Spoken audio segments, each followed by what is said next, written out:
स्वयंपाकात स्वादाची जान, डीएम मसाले तुमच्या घराची शान। छत्रपती शासन महिला गृह उद्योग कबनूर इचलकरंजी घेऊन येत आहेत अस्सल परंपरेची मराठमोळी चव म्हणजेच डीएम मसाले। मटन मसाला, चिकन मसाला, धणे पावडर, गरम मसाला, बिर्याणी मसाला, तिखट, चवदार मसाले आणि चटणी म्हणजेच डीएम मसाले।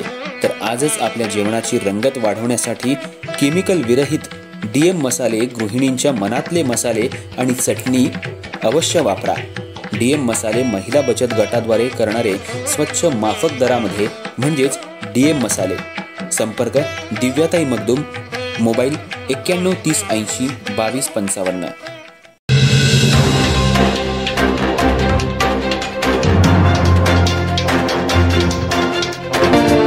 नमस्कार, मी तेजस्विनी मगदूम। एम मराठीमध्ये आपल्या सर्वांचं स्वागत आहे। पाहूया ठळक घडामोडी। इचलकरंजी शहरालगत असलेल्या कबनूरच्या माजी सरपंच शोभा पोवार यांचं ग्रामपंचायत सदस्यत्व रद्द करण्याचे आदेश पुणे विभागीय आयुक्त डॉक्टर चंद्रकांत पुलकुंडवार यांनी दिल्यानं कबनूरच्या राजकारणात एकच खळबळ उडाली आहे। ग्रामपंचायतीतील बांधकाम परवाना प्रक्रियेत अनियमितता आणि नियमभंग झाल्याचा ठपका शोभा पोवार यांच्यावर ठेवण्यात आला होता।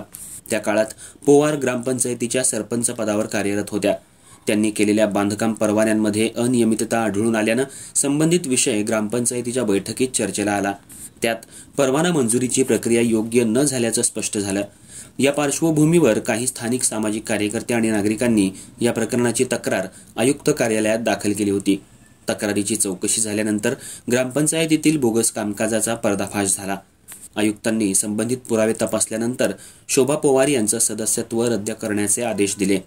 या प्रकरणात मुख्य कार्यकारी अधिकारी आणि ग्रामविकास अधिकाऱ्यांनीही आपले अहवाल सादर केले होते।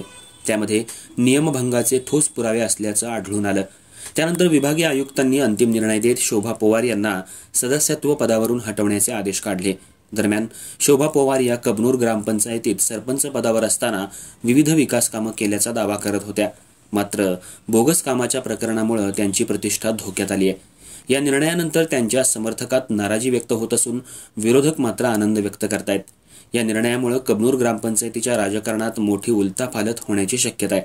पुढील काळात ग्रामपंचायतीतील राजकीय समीकरण बदलण्याची दाट शक्यता वर्तवली जाते।